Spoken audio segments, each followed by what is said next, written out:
नमस्कार, मी अनुपमा खानविलकर. आपण पाहताय झी 24 तास. पासवर्ड श्रीमंतीचा या विशेष कार्यक्रमामध्ये आपल्या सगळ्यांचं स्वागत.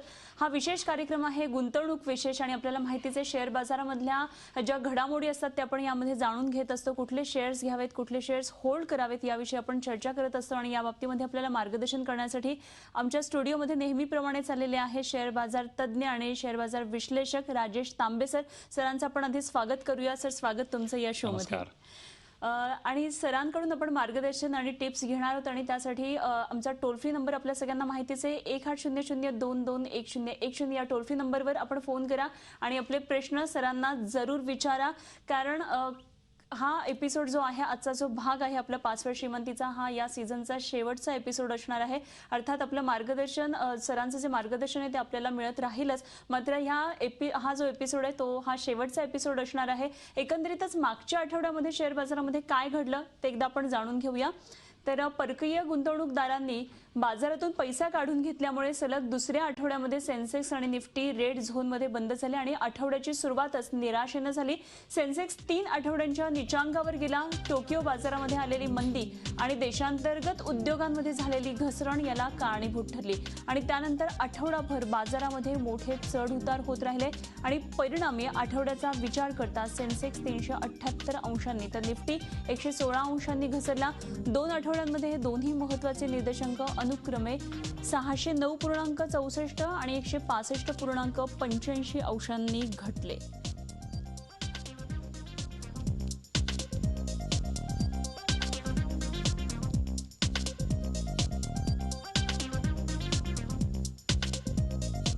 पहिले आपले प्रेक्षक आपल्या बरोबर आहेत. संजय उस्मानाबाद मधून आपल्या संपर्कात आहेत. त्यांचा प्रश्न जाणून घेऊया. नमस्कार संजय, विचारा आपला प्रश्न.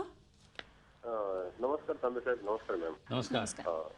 सर, फार्मा सेक्टर मध्ये कुठले शेअर घ्यायचे तेवढं कळवलं सर, तेवढी माहिती झाली. ओके. फार्मास्युटिकलमध्ये तुम्ही कंपनीज आयडेंटिफाय करा. त्याच्यामध्ये जशी ल्युपिन आहे, ऑर्बिंदो फार्मा आहे, अशा सगळ्या कंपनीज चांगल्या आहे. ग्लॅक्सोस्मिथक्लाइन बीचेम खूप छान आहे. बॉट कंपनी मी लोकांना 1500 मध्ये सांगितली होती. तर आपण कोणताही एक चीज लक्षात ठेवायची संजय, की सट्टा खेळायचा नाही. आणि त्याच्यामध्ये अगर तुम्हाला कोणी सांगितलं की हा स्पेक्युलेटिव्ह शेअर आहे, हा खूप वाढणार आहे 10 पटीने, तुम्हाला माहिती नाही कोण त्याच्यामध्ये स्पेक्युलेशन करतं आहे, पण त्याच्यामध्ये तुम्हाला लॉस होऊ शकतो. तर फंडामेंटल्स आपले बघायचे कंपनीजचे कसे आहे, ओव्हरऑल आपण सगळं बघायचं कंपनीबद्दल आणि त्याच्यानंतर मग आपण आपली इन्व्हेस्टमेंट करायची. जाऊया पुढच्या प्रेक्षकांकडे. पुढचे प्रेक्षक आपल्या बरोबर आहेत. बुलढाण्यावरून दिलीप बोलतात. नमस्कार दिलीप, विचारा आपला प्रश्न. हॅलो दिलीप, आवाज पोहोचतोय? ठीक आहे, पुढचे कॉलर आपले कनेक्ट होईपर्यंत सर, एकंदरीतच सध्याची इकॉनॉमिकल कंडिशन जी आपली आहे तर त्याविषयी आपण देशाची जी अर्थव्यवस्था आहे त्याविषयी काय सांगूया? नाही, माझं असं म्हणणं आहे की काही अर्थव्यवस्थेमध्ये काही खराबी नाही. जसं आता आपण याच्यामध्ये दिलं की जपानचं मार्केट हे झालेलं आहे. आपण हे समजायला पाहिजे की जपानमध्ये पॉप्युलेशन नाही आहे. तिथे सगळी ओल्ड पॉप्युलेशन आहे. जेवढी त्यांची ग्रोथ झाली तेवढी झाली. आता त्यांच्याकडे ग्रोथ नाही असू शकत. ते कन्झ्युम करणार, क्योंकि म्हातारी माणसं आहे सगळी. तिथे पॉप्युलेशन इन्क्रीजच होत नाही. People are not producing children. पण तरी पण ती सेकंड लार्जेस्ट इकॉनॉमी आहे. तर इंडियामध्ये मी हे म्हणतो की हे लोकांना कळायला पाहिजे की आपल्याकडे 3% राईज इन पॉप्युलेशन आहे एव्हरी इयर. 3% अगर आपल्याकडे पॉप्युलेशन आहे तर आपल्याकडे ग्रोथ ॲटलिस्ट 6% यायला पाहिजे. 5 ते 6% आहेच. आणि आपल्याला ते मॉडेल करायचं नाही जे चायनाने केलं की आपण सगळ्या एक्सपोर्ट ओरिएंटेड इकॉनॉमीवर आपण गेलो आणि त्याच्यानंतर आज त्यांची पण वाट लागली आहे. Even they are also facing problems. आणि आता माझं असं म्हणणं आहे की टी व्हीवरती अगर आता हे लोक म्हणतात आहे की ते मॉडेल चांगलं नव्हतं, एक्सपोर्ट बेस होतं, ओरिएंटेड होतं, हे अगर या लोकांनी अगर 3 वर्ष पहिले 5 वर्ष पहिले हे बोलले असते तर मग मी त्यांच्या गळ्यामध्ये जाऊन हार टाकला असता आणि पायावर दूध वाहिलं असतं.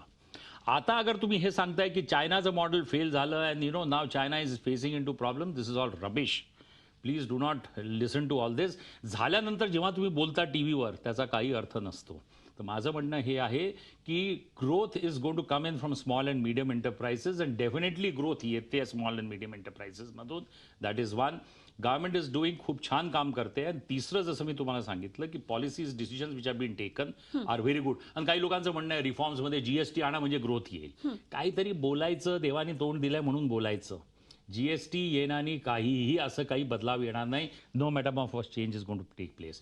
2008 मध्ये पण जेव्हा आपण ग्रोथ केली 9%नी, तेव्हा जीएसटी नव्हता, but we grew at 9%. Right. माझं असं म्हणणं आहे की फोकस राहा, चांगल्या कंपनीजमध्ये इन्व्हेस्टमेंट करा. अजून जसं मी लोकांना सांगतो, माझी कोणतीही वेबसाईट नाही आहे. माझा नंबर आहे 9967781988. यूट्यूबवरती तुम्हाला बघाल, तुम्हाला हे नंबर खूपदा तुम्ही जो बघाल यूट्यूबवर तुम्हाला मिळेल. जे महाराष्ट्रीयन कम्युनिटीचे लोक आहे, मराठी माणूस आहे जो इन्व्हेस्ट करतो, बाकी कम्युनिटीची पण, असं नाही की नुसतंच मराठी माणसांना आहे. कोणत्याही चुका करू नका, फोन करा आणि त्याच्यानंतर काही पण डाऊट्स असतील तर क्लॅरिफाय करा. अगदी जाऊया पुढच्या प्रेक्षकांकडे. मुंबईमधून आपल्याबरोबर सध्या गणेश आहेत. नमस्कार, विचारा आपला प्रश्न. नमस्कार, मी गणेश जगदाळे बोलतोय. नमस्कार तांबे साहेब. नमस्कार. ऍक्च्युली मी ट्रेडिंग करतो स्वतः, अनालिसिस वगैरे करून. आणि माझा प्रश्न असा होता की मला प्रोफेशनल ट्रेडर बनण्यासाठी काय करावं लागेल? प्रोफेशनल ट्रेडर बनण्यासाठी काय करावं लागेल, हा तुम्ही एक फार हे प्रश्न विचारला आहे. याच्यामध्ये मी म्हणेल की तुम्ही मुंबईला राहता, तुमच्याकडे माझा नंबर आहे, अंधेरीला ऑफिसमध्ये मी बसतो, कधी अगर तुम्ही तिथे या, क्योंकि हे 1 मिनिटामध्ये काही फ्यू सेकंड्समध्ये मी याचा आन्सर देऊ नाही शकत.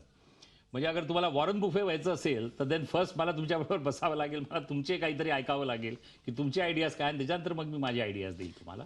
तर निश्चित तुमच्याकडे नंबर आहे, फोन करा, मला आवडेल. ठीक आहे, जाऊया पुढच्या प्रेक्षकांकडे. आणि पुढचे प्रेक्षक आपल्या बरोबर आहेत प्रसाद. नमस्कार, विचारा आपला प्रश्न प्रसाद. नमस्कार तांबे सर. नमस्कार. माझ्याकडे DHFL आणि युनियन बँक आहे. POC बँक बद्दल काय करावं सध्या? कोणची कंपनी? DHFL, दिवान हाऊसिंग. कोणची कंपनी? दिवान हाऊसिंग आणि युनियन बँक. Union bank. आणि पहिली कोणची सांगितली? DHFL. बरं, मी याच्यामध्ये म्हणेल की थोडंसं स्विचिंग करा, LIC हाऊसिंग फायनान्समध्ये जा. That is will first choice. आणि दुसरं त्यांनी सांगितलं युनियन बँक. बँकेमध्ये थोडेसे प्रॉब्लेम्स आहेत, पण ते प्रॉब्लेम्स रिझॉल्व्ह होतील. आणि त्याच्यानंतर तुम्ही बघाल बँकिंग स्टॉक्स पण चांगले हे करतील. लोकांना हे सांगतोय, कॅनरा बँक करंट लेवलवरती, जो काही करंट लेवल आहे त्याच्यावरती घेऊन ठेवा. आणि निश्चित शॉर्ट पिरियडमध्ये तुम्हाला जसं 20 रुपये 30 रुपये वाढला, जसं मला लक्षात आहे की आपला कार्यक्रम T20 मॅचेस आहे आणि होऊ नाही शकला, तर लोकांना मी टेलिफोनच्या मार्गदर्शनाने जे मला टेलिफोन करायचे त्यांना मी सांगितलं सुप्रीम पेट्रो घ्या. त्याच्यानंतर ऋषिकेश मफतलाल, अरविंद मफतलाल जे त्यांचा जो मुलगा आहे ते आता इस्कॉनमध्ये जास्त डिवोटेड आहे, तर त्यांची एक कंपनी आहे बरोड्याला, इंडस्ट्रियल गॅसेस बनवते, नवीन फ्लोरिन म्हणून. 1700 रुपयाचा भाव होता, आता काहीतरी 2000 ते 2100 रुपये. तर शॉर्ट टर्ममध्ये लोकांनी 250-300 रुपये कमावले. तर असे काहीतरी हे असतात. पण आता क्योंकि प्रोग्राममध्ये डिस्कंटिन्युटी होती, प्रेफरन्स मोड क्रिकेट याच्यामध्ये होता, तर लोकांना ती याची पैसे बनवण्याची ती संधी मिळाली नाही. पण डेफिनेटली तुम्हाला मार्केट अपॉर्च्युनिटीज देते. तर जसं कॅनरा बँक मी तुम्हाला सांगतो, ही डेफिनेटली अ गुड अपॉर्च्युनिटी आहे बँकिंग स्टॉकमध्ये. जाऊया पुढच्या प्रेक्षकांकडे. आणि आपल्या बरोबर आहेत उल्हास. विचारा आपला प्रश्न. नमस्कार तांबे साहेब. नमस्कार. उल्हास मक्की बोलतोय बोरील वरून. साहेब, आमचे जॅके पेपर्स, हॅलिओ मॅथ्यूज असे शेअर्स होते. कोणची कंपनी? हॅलिओ मॅथ्यूज जॅके पेपर्सचे वगैरे. हां. आणि ते नंतर मग क्राईम पद्धतीने विकले गेले, म्हणजे खोट्या सह्या करून. माझे सासू सासरे होते, त्यांच्या नावावरती पण होते. आणि त्यांनी नंतर मग ते मिनल सोमन आरोपी आहे, तिने ते खोट्या सह्या करून विकलेले आहेत. त्याच्यासाठी मी काय करू शकतो? आता त्याच्यामध्ये तुम्ही काय, you have to write this too, त्याच्यामध्ये जे काय तुमच्या लॉयरला कन्सल्ट करा आणि जे काय तुम्हाला ते सांगतात. पण मला सांगा, जी लॉशिपमध्ये काय फायदा, काय त्याची काय व्हॅल्यू काय आहे हे बघा. माझं असं म्हणणं आहे की लॉमध्ये केस करून कोणालाही काही हे नाही आहे. मराठीमध्ये एक फार छान म्हण आहे, शाण्या माणसाने हॉस्पिटलची पायरी चढू नये, पोलीस स्टेशनची पायरी चढू नये, आणि कोर्टाची पायरी आणि वकिलाच्या ऑफिसची पायरी कधी चढू नये. या 3 पायऱ्यांपासून हमेशा दूर राहायला पाहिजे. ठीक आहे, पुढचे प्रेक्षक आपल्या बरोबर कनेक्ट होईपर्यंत नुकताच एप्रिल महिना संपलेला आहे, मे महिन्याला सुरुवात झालेली आहे. ज्यांना आता इन्व्हेस्ट करायचे शेअर मार्केटमध्ये, त्यांनी कुठल्या सेक्टरकडे बघायला पाहिजे? मी हमेशा तेच म्हणतो अनुपमा, की आपण असे सेक्टर्स हे बघायचे की ज्याच्यामध्ये गव्हर्नमेंटची इंटरव्हेन्शन नाही आहे, ज्या सेक्टर्समध्ये गव्हर्नमेंटचा कंट्रोल नाही आहे. टेलिकॉममध्ये स्पेक्ट्रम गव्हर्नमेंट अलॉट करते. त्याच्यानंतर ऑइल अँड गॅसमध्ये प्राइसेस फेवरमध्ये गव्हर्नमेंट अलॉट करणार, म्हणजे काहीतरी इंटरव्हेन्शन, काहीतरी गव्हर्नमेंटचं त्याच्यामध्ये हे राहणार. तर आपण असे सेक्टर्स कोणते तरी सिलेक्ट करायचे की ज्याच्यामध्ये की गव्हर्नमेंटचं इंटरफेरन्स नाही आहे. तर त्याच्यामध्ये टेलिकॉम आहे. रिटेल सेक्टरमध्ये आपण बघतोय की कोणीही सक्सेसफुल मॉडेल करून दाखवलेला नाही, मग त्या सेक्टरमध्ये जायचं नाही. ऑटो सेक्टर, ॲन्सिलरी सेक्टर्स हे फार छान आहे, ग्रोथ खूप छान आहे. मोटरसायकल्स आपण बघतोय खूप चांगल्या विकल्या जातात, त्या गाड्यांचा सेल छान आहे. कमर्शियल व्हेकल्सचा सेल छान आहे. IT सेक्टर परत खूप छान आहे. फार्मास्युटिकल सेक्टर फार छान आहे. त्याच्यानंतर हॉस्पिटल सेक्टर फार छान आहे. तर असे काही सेक्टर्स आहे की ज्याच्यामध्ये आपण बघू शकतो. हॉस्पिटॅलिटीमध्ये जसं मी लोकांना थॉमस कुक सांगायचो, थॉमस कुकनी पण चांगलं एप्रिसिएशन दिलं लोकांना. तर असे काहीतरी 20-25 सेक्टर्स आहेत. तर त्याच्यामध्ये एक साधारण एक माणसाने काहीतरी 5 ते 7 सेक्टर्स हे करावे, आयडेंटिफाय करावे आणि त्याच्यामध्ये 5 ते 7 कंपनीजमध्ये आपला पैसा लावावा, डिपेंडिंग की त्याची इन्व्हेस्टमेंट छोटी आहे. पोर्टफोलिओ मोठा असेल तर मग त्याचा एक अलग हे राहील, त्याचा एक अलग प्लॅन राहील. बरं ठीक आहे. आपण जाऊया पुढच्या प्रेक्षकांकडे आणि सोलापूरवरून सध्या आपल्या बरोबर अनिल संपर्कात आहेत. नमस्कार अनिल, विचारा आपला प्रश्न. हॅलो. हा बोला. अनिल पोळ बोलतोय, बोला करमाळा. बोला, प्रश्न विचारा. आज LIC मध्ये 5-5 हजार रुपये गुंतवणूक करून हं. 5-5 हजार रुपये गुंतवणूक करून वार्षिक हप्ता भरलेला आहे. बर अनिल, प्रश्न विचारा, थेट प्रश्न विचारा. 5-5 हजार रुपये गुंतवणूक करून पैसे भरलेले होते, तर ग्राहकांची त्यात फसवणूक झालेली आहे. ठीक आहे अनिल, हा आपल्या विषयाशी संबंधित प्रश्न नाहीये. आपण सध्या शेअर मार्केट विषयी बोलतोय. आपल्याकडे काही शेअर्स असतील तर त्याच्यावर आपलं डिस्कशन चालू आहे. कुठले शेअर सध्या मार्केटमध्ये चांगल्या प्रकारे चालू आहेत, कुठले होल्ड करावेत, आपल्याकडे कुठले शेअर असतील तर त्याविषयी आपण बोलतो आहोत. त्यांचा LIC विषयी प्रश्न होता. LIC सर्वात बेस्ट इन्स्टिट्यूशन्स आहे. अगर LICचे एजंट्सनी अगर तुमच्या बरोबर अगर हेराफेरी केली मग आता त्याच्यामध्ये you have to be careful. पण हर माणसाला मी हेच म्हणतो, डोळे बंद करून इन्व्हेस्टमेंट करू नका, क्योंकि समोरचा माणूस तुम्हाला सांगेल माझा प्रॉडक्ट खूप छान आहे. आणि असं नाही आहे, इन्शुरन्समध्ये पण मी बघितलं की खूप मिस सेलिंग आहे आणि त्याच्यामध्ये इडाचे पण काही रूल्स पण आहे. पण काय करणार, at the end of the day Anupama, हर माणूस हे म्हणतोय, संध्याकाळी त्याची बायको म्हणते अहो पैसे घेऊन या, पैसा सर्वस्व झालेला आहे. म्हणून मग माणूस म्हणतो याची टोपी त्याच्या डोक्यावर, त्याची टोपी त्या तिसऱ्याच्या डोक्यावर. This is how it goes on. Cumulative effect. आणि गुंतवणूक करताना सजग राहणं, जागृत राहणं हे अत्यंत गरजेचे. आपण आणखी चर्चा करणार आहोत, मात्र वेळ झाली एका छोट्याशा ब्रेकची. कुठे जाऊ नका, पाहत रहा झी24 तास. 5 वेळ श्रीमंतीच्या या विशेष कार्यक्रमामध्ये पुन्हा एकदा सगळ्यांचं स्वागत. जाऊया पुढच्या प्रेक्षकांकडे आणि पुढचे प्रेक्षक आपल्या बरोबर आहेत. चिपळूणवरून विवेक बोलतात. नमस्कार विवेक, विचारा आपला प्रश्न. नमस्कार तांबेजी. नमस्कार, बोला. मी या क्षेत्रात पूर्णपणे नवीन आहे, मला पहिल्यांदाच इन्व्हेस्टमेंट करायची आहे, तर त्याकरता काही कोर्सेस आहेत का किंवा मी कशी सुरुवात करावी? कोणताही कोर्स नाही विवेक बाबू. एक चीज लक्षात ठेवा की कोणताही कोर्स नाही आणि कोणताही कोर्स अगर 3 महिन्याचा 6 महिन्याचा लोक 5,000 10,000 20,000 रुपये देतात, हे असे कोर्सेस केले तर सगळेच वॉरन बुफे होतील. सगळे अगर वॉरन बुफे झाले तर मग कसं होणार हो? एवढा इम्बॅलन्स होऊन जाईल नेचरमध्ये की every person is a Warren Buffett. मग फार इम्बॅलन्स होऊन जाईल ना नेचरमध्ये. मग that will not be a equilibrium. They has to be an equilibrium. Nature also creates an equilibrium. तर असं होऊ नाही शकत. म्हणून मी विवेक बाबू हे म्हणतो, चांगल्या कंपनीज आहे, गिन्याच्या 7-8 प्रोग्राम बघितलेला आहे, यूट्यूबमध्ये बघा, नंबर दिलेला आहे काही. पण बाकी हेच तुम्हाला सांगेल, कोणाच्याही मागे जाऊ नका. ॲडव्हर्टिजमेंट्स येतात. अहो तो म्हणतो मी तुम्हाला मास्टर बनवतो या गेमचा, तो स्वतः मास्टर झाला नाही. तो तुमच्याकडनं पैसे घेऊन तो आपलं 2 वेळचं जेवण आपल्या मुलाबाळांना पाळणार आणि तो असे कोर्सेस घेतो very near to the station. मी असे किती ॲड्स बघतो न्यूजपेपरमध्ये. पण तो स्वतः काही करोडपती अब्जोपती काही झाला नाही आणि तो असाच आपले दिवस काढतोय तुम्हाला असे बुद्धू बनवून. तुम्ही का बुद्धू बनता? देवाने आपल्याला डोकं दिलंय ना, तर तुम्ही का बुद्धू बनायचं? Why do you want to get into all this courses? कोणतेही असे कोर्सेस नाही आहे. अहो अगर असे कोर्सेस करून 3 महिन्याचे हे झाले असते तर IIM मध्ये आणि हार्वर्डमध्ये कोणी शिकायला गेलंच नसतो. खरे. जाऊया पुढच्या प्रेक्षकांकडे. प्रफुल्ल आपल्या बरोबर आहेत. नमस्कार प्रफुल्ल, विचारा आपला प्रश्न. हॅलो सर, नमस्कार. नमस्कार. हॅलो सर, तुम्ही पराग मीठ फूडने जे शेअर्स विक्री केलेली तुम्ही काढलेली ते शेअर्स घेतले तर फायदे किती असतील का आपल्याला? प्रफुल्ल, तुमचा प्रश्न परत एकदा विचाराल का?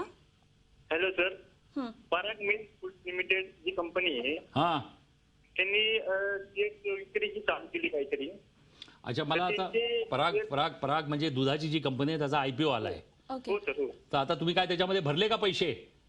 नाही सर, अजून तर तुम्हाला विचारतो मी. कशाला दुधामध्ये पाहिजे? दूध प्यायचं हो मस्त छान कॅल्शियमसाठी. आणि आता कुठे प्युअर दूध पण कधी कधी मिळतं, सगळं हे मिळतं. तर कशाला ते दुधाचा शेअर घ्यायचा? दूध पीत जा ना. अहो त्याच्यापेक्षा अजून चांगले शेअर्स आहे. दुधाचा शेअर कशाला घ्यायचा?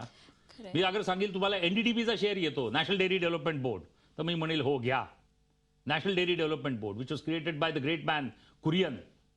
मग त्याचा आपण काहीतरी घेऊ. याचा कशाला घ्यायचा शेअर? मस्त दूध प्या, फळं खा, आनंद घ्या. जाऊया पुढच्या प्रेक्षकांकडे. उस्मानाबादवरून आपल्याबरोबर सध्या अनिल संपर्कात आहेत. नमस्कार अनिल, विचारा आपला प्रश्न. हा नमस्कार मॅम. बोला. मॅडम असा माझा प्रश्न होता की आमच्या इकडे काही साखर कारखान्याचे आम्ही शेअर्स घेतले होते. बर. मग ते मॅडम शेअर्स काय आता ते कारखाने बंद पडलेत, मग ते वापस भेटतात का नाही आमचे, याच्याबद्दल थोडी माहिती पाहिजे होती. साखर कारखान्यांचे त्यांनी शेअर्स घेतले होते आणि आता ते बंद पडलेले आहेत, तर आपण त्यांना काय सल्ला देऊ शकतो? अहो, जी वाहिनी आहे, वाहिनी ज्याला म्हणतात ती पेरेंट कंपनी, त्याच्यामध्ये ओरडून सांगायचं, लोकांना म्हणायचं बजरंगबली सारखा इथून छाती फाडून सांगू का की साखर कारखान्याचे शेअर, एव्हिएशन कंपनीचे शेअर्स घेऊ नका. परत नम्र वयाने तुम्हाला सांगतो की कोणतेही साखरचे कारखान्याचे शेअर घेऊ नका. साखर is the worst for your body. त्याच्यानंतर कोणतेही व्हाईट प्रॉडक्ट्स रामदेव बाबा म्हणतात बेकार, ते सगळे तुमच्या बॉडीसाठी बेकार. आणि अजून तुम्हाला एक सायंटिफिक रिझन सांगतो की साखर हा सायक्लिक इन नेचर प्रॉडक्ट आहे. तर तुम्हाला अगर बंपर क्रॉप अगर बाकीच्या कंट्रीजमध्ये झाला तर तुमची प्राईस खाली जाते आणि मग तुम्ही हे साखरेचे शेअर्स घेता.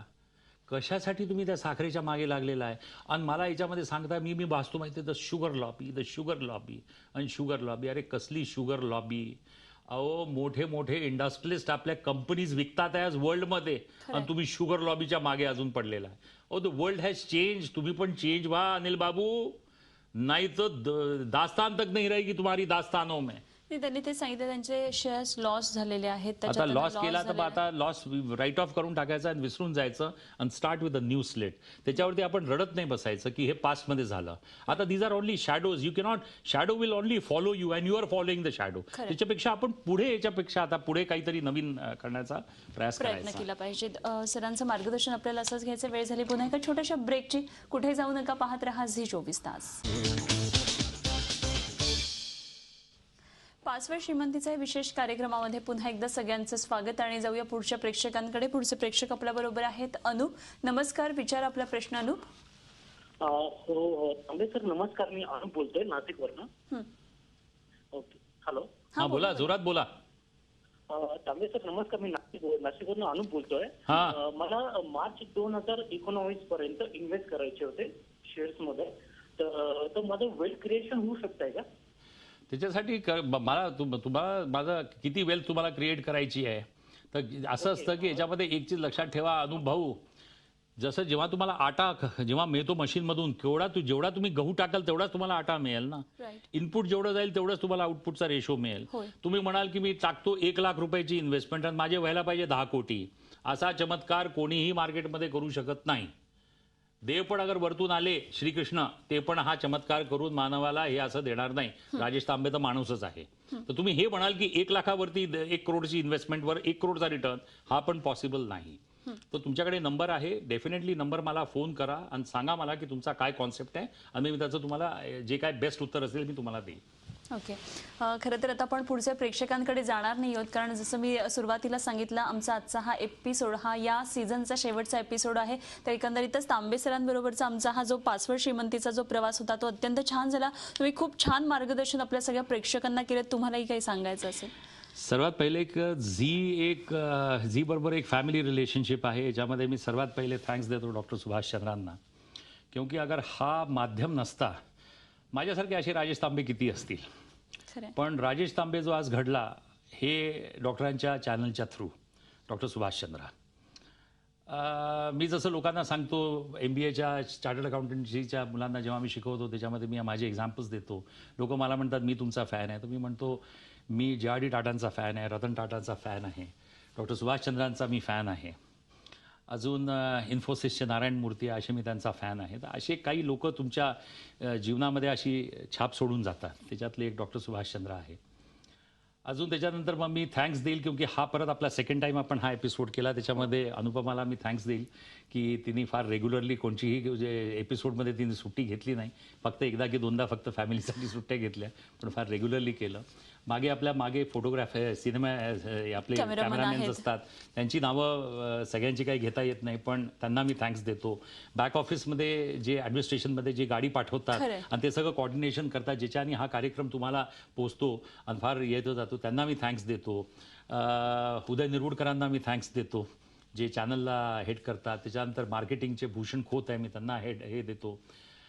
केस तुमचे बरोबर आहे की नाही, अजून मेकअप जे करतात त्यांना पण मी त्यांना थँक्स देतो. ते एक कम्प्लीट टीम वर्क आहे ज्याच्याने हा कार्यक्रम बडा सक्सेसफुल होतो, ज्याच्याने तुम्ही या कार्यक्रमाला ॲप्रिशिएट केला, तुम्हाला हा आवडला. तर याच्यामध्ये मी हेच म्हणेल की कोणतीही चुका करू नका. आणि परत तुम्हाला हे सांगेल की परत हा कार्यक्रम सुरू होईल. हा सीझनचा हा सेकंड कार्यक्रम होता, हा संपला. परत थर्ड कार्यक्रम परत लवकरात लवकर परत जरूर सुरू करू. माझी कोणतीही वेबसाईट नाही. नंबरवरती यूट्यूबमध्ये बघा 9967771988 या याच्यावरती फोन करा. मार्गदर्शन मी तुम्हाला नेहमी करत राहील, पण कोणत्याही चुका करू नका. आणि हा कार्यक्रम जो तुम्ही एवढा सक्सेसफुल केला हा तुमच्या याने झाला, क्योंकि तुम्ही लोकांनी हा बघितला, ज्याच्याने TRP दिला. तर त्याच्याबद्दल तुम्हाला मेनी मेनी थँक्स. श्री दत्तगुरूंची पण कृपा. अगदी सर, धन्यवाद. तुम्ही आज इथे आलात त्याबद्दल आणि एकंदरीतच हा संपूर्ण पाचव्या श्रीमंतींचा आमचा प्रवास तो अगदी श्रीमंत करून टाकलात, त्याबद्दल खूप खूप धन्यवाद. आणि यानंतर पाचव्या श्रीमंतीचा या कार्यक्रमामध्ये आपण इथेच थांबतोय. पाहत रहा झी 24 तास आणि रहा एक पाऊल पुढे. झी 24 तास रहा एक पाऊल पुढे.